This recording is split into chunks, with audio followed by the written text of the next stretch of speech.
एक 8 दिवसांपूर्वी आमच्या इथली एक बाई आपली लेकरं सोडून नवरा सोडून पळून गेली एका माणसासोबत. त्या माणसाची ओळख तिची कुठे झाली हे महत्वाचं, कारण हल्ली हा प्रकार जास्तीच व्हायला लागला. बायका लेकरांचा विचार करत नाही, जातात सोडून.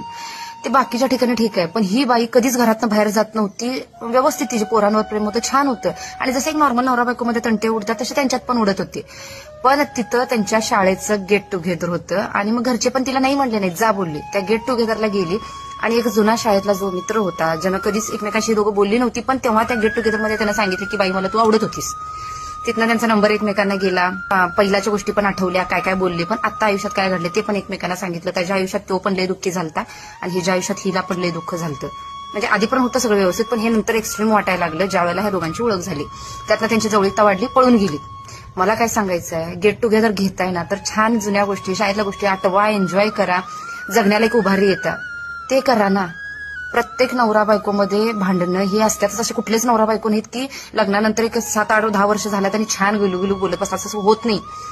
काही वर्षानंतर आपला महत्वाचा टप्पा आपली मुलं असतात, ते आपलं मेन कर्तव्य असते, ना की गुलुगुलू बोलून हात हातात घेऊन पळून जाणं.